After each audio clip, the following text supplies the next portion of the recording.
But Rahel, starting with you, growing up, in Switzerland, I know, European hockey is a lot different than girls and women growing up here in the States or in Canada. So what was your kind of experience, growing up, overseas playing hockey? When did you kind of hit, or when did you know that, okay, I'm pretty good at this whole hockey thing?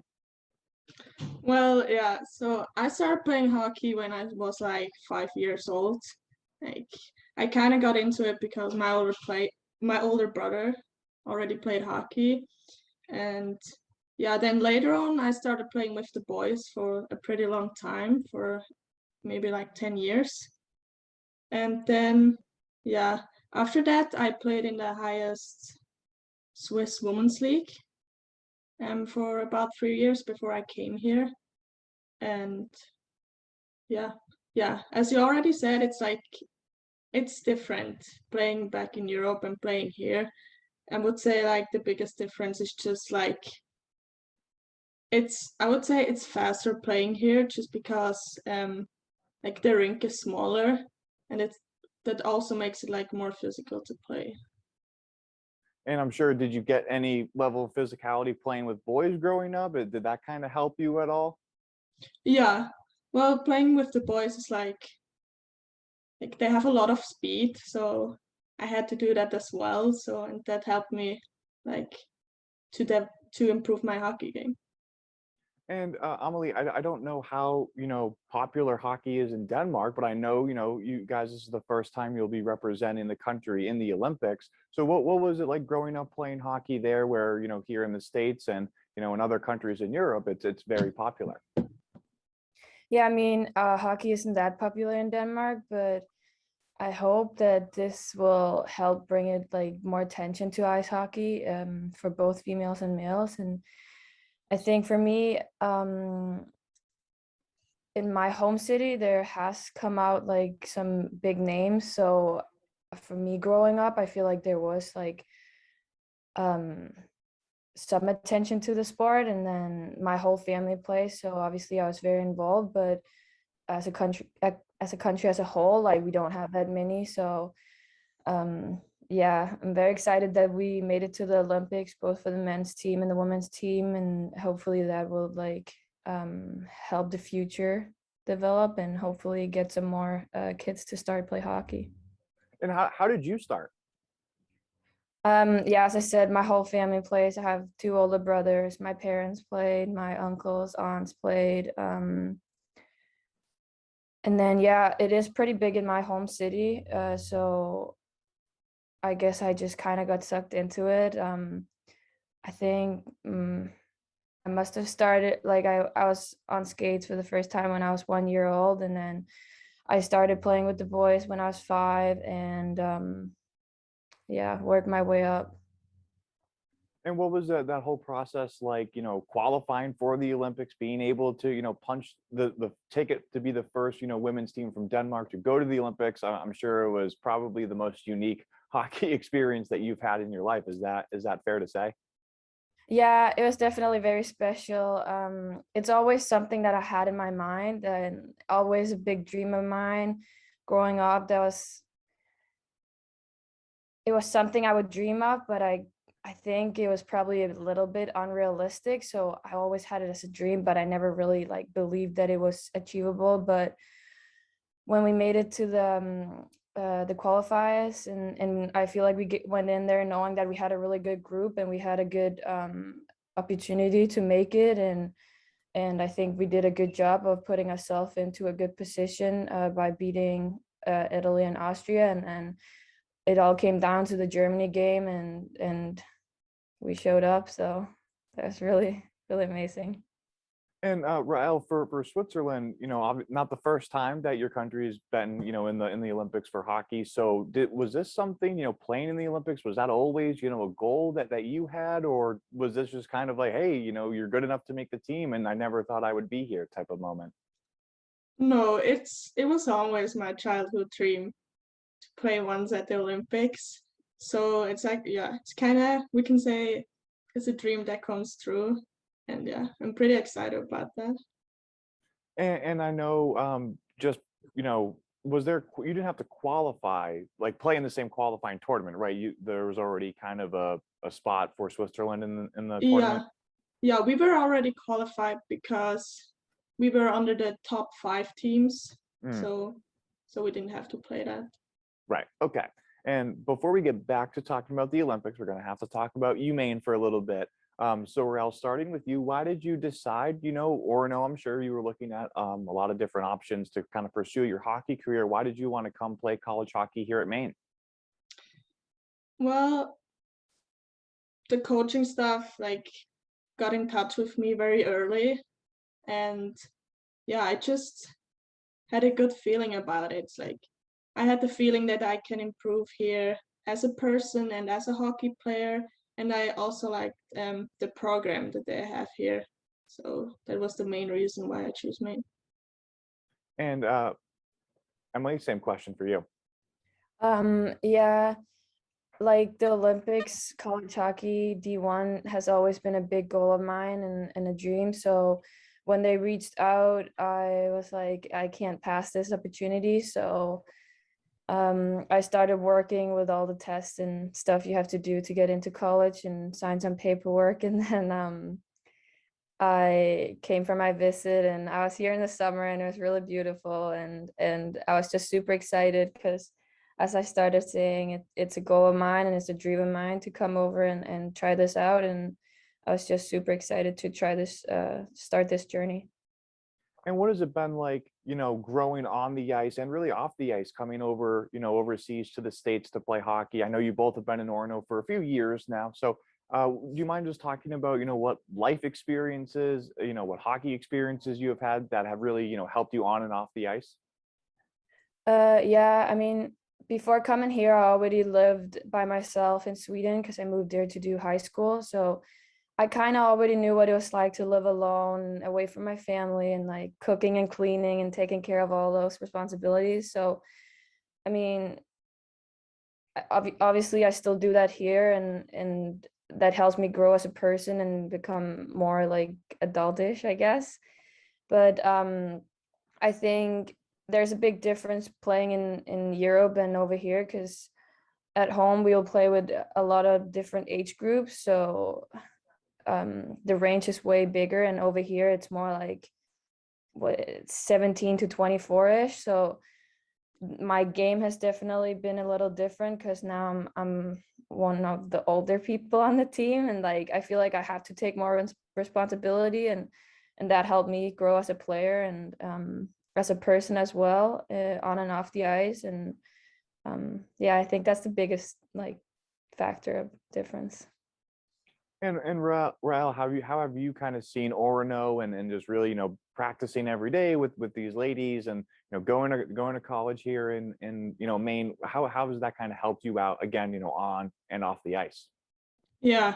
So yeah, for me it was a lot different at the beginning, just like being far away from home, like living by myself, like doing all that stuff. So I had to like take more responsibility, but yeah, it's going pretty well. And yeah, on the ice, well, here I would say it's like more like professional, like than back home. Like here we have planned practices, like we have time to recover, all that stuff. And yeah, I would say I have improved as a hockey player as well. And so now we can go back to talking about the Olympics. So when are you guys leaving for Beijing? I'm sure there's, some type of COVID protocol that you have to find. So Rahel, when are you and Team Switzerland heading over to China? I'm leaving this Saturday after we play BU. And then next week we are starting with like all the COVID testing and stuff. And also with practice also starts next week. And then we are leaving for Beijing on the 26th. Great, and that'll give you some time, I'm sure, to have to do testing over there. Yeah. Kind of like, yep. And then Emily, same thing. Are you leaving after the BU game Saturday? No, I'm leaving the 19th, so then I'm heading back home, and I'll be there for a couple of days. Our camp doesn't start till the 23rd. So yeah, we'll have a camp the 23rd in Copenhagen, and then we fly out the 27th. And so what will that be like? I know you probably know most of, if not everybody, on the team. And so what will it be like to, you came over here, played about half a season, in Orono, now you're going back to compete in the Olympics. What will that whole, process be like? Will the excitement just keep building every day? Yeah, I mean, I'm still like kind of like there's so much COVID and stuff like that, so I'm still scared that like something will come up, but I'm trying to like be excited and not let those feelings take over. But yeah, as you mentioned, I do know all of my teammates, like they're some of my best friends, so it's super exciting going back there, and I think that that helps like our group as a whole and why we've come so far, because we're just a good group and um have a good time together. So it just is enjoyable and fun to compete together and then like represent not only the country but also each other and fight together. And what are you most looking forward to, throughout this? I believe you guys will probably be there for like, at least a week, probably closer to 2 weeks. What are you kind of most excited about when you go over and go to the Olympic Village and see all the venues and everything like that? Honestly, just everything. Yeah, like it's a great opportunity and experience, and I don't really know, like not a lot of people get to do this, and I don't know if I'll get to do it again, so I'll just try and suck it all in and like take all the impressions that I can get and hopefully get to talk to some great athletes and hopefully get to watch some other sports and games and stuff. I don't know how much we'll be allowed to do, but like just see the whole village, see what it's like, see what China's like, and yeah, just everything. And same question to you, Rahel. What are you looking forward to? I know we just kind of listed off almost every option, so I'm sure Yeah. there's some similarities there. Yeah, for me it's pretty the same as for Amelia. Yeah, and also like just like being around this like top athletes, like and just living in this Olympic village, and being in this Olympic atmosphere, that's something I'm looking forward to. And so I'm assuming both of you grew up, watching the Winter Olympics. It's kind of hard to avoid. So do you have any, events that if you could, because again, I don't know with COVID protocols and everything, what you'll be able to do, but if you could see any event, what event would you most want to watch besides hockey? You can't pick hockey. I would love to go and watch skiing. Like it's very popular here in well, back in Switzerland. So, and we have some pretty good athletes there. So I would love to see that. And then same question. Yeah, that's a good question. I actually haven't been asked that before, so I don't know. I think